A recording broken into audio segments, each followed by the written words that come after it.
Hi everybody, it's me, Garrett. And me, Travis. Welcome to Cascadia. This is Cascadia? The trees sure look funny.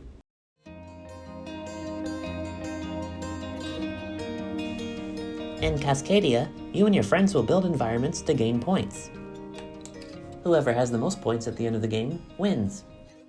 First, place all the wildlife tokens in the bag. Give it a vigorous shake. The game is for 1 to 4 players ages 10 and up. The number of habitat tiles you hand out depends on how many players there are. Each player will take 20 turns. There are 5 types of wildlife as represented on these scoring cards. Randomly select one of each and place face up on the table. They will stay there for the entire game. Garrett, do you have any bears? Each player gets 1 starter tile. Finally, draw 4 habitat tiles and 4 wildlife tokens and set them up like so. Now we're ready to play. On your turn, select any of the 4 pairs of habitat and wildlife. The pairs are divided like this, so you can only take them vertically. In other words, you can't take a token from here and a tile from over there. They have to be stacked. Once you've made your choice, place them into your environment. Habitat tiles are placed adjacent to each other. Wildlife tokens are placed onto the empty tile with the matching icon. For example, you can only place salmon on salmon. You cannot place 2 tokens on the same tile. If you cannot place a token, discard it back into the bag. Some tiles have 1 icon, others have multiple.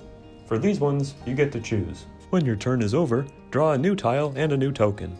Now it's the next player's turn. If there are 4 of the same token, this is an overpopulation.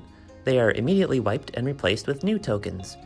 Each tile contains 1 or 2 habitats. These are rivers, wetlands, prairies, mountains, and forests. It's a good idea to place tiles so that habitats match. You don't have to, but it will gain you more points if you do. When you place a token on a tile with a little triangle on it, you get 1 nature token. On your turn, this allows you to do one of 2 things. You can wipe however many tokens you want and replace them, or you can take any combination of tile and token. For example, now I can take this one and this one. The best way to rack up the most points is to pay attention to where you place tokens. The scoring cards will show you how. For example, in this game, bear tokens earn points only if they're in pairs of 2, with no other bears surrounding them. The more bear pairs you have, the more points you earn. Salmon tokens must be placed adjacent to each other to form a single line. Foxes earn points depending on how many unique animals they are adjacent to. The game is over when the tile draw pile is depleted and there are none left to replace a missing tile. In other words, each player has taken 20 turns.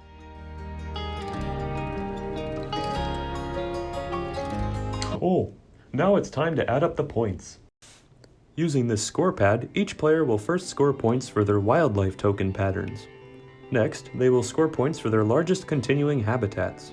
Each tile of a continuing habitat is worth 1 point.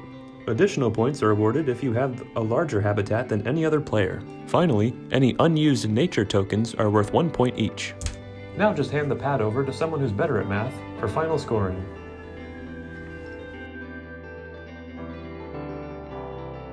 Well friends, that's Cascadia. It's pretty simple to learn, but there's a lot of strategy involved during the game. You can go at your own pace, which is nice.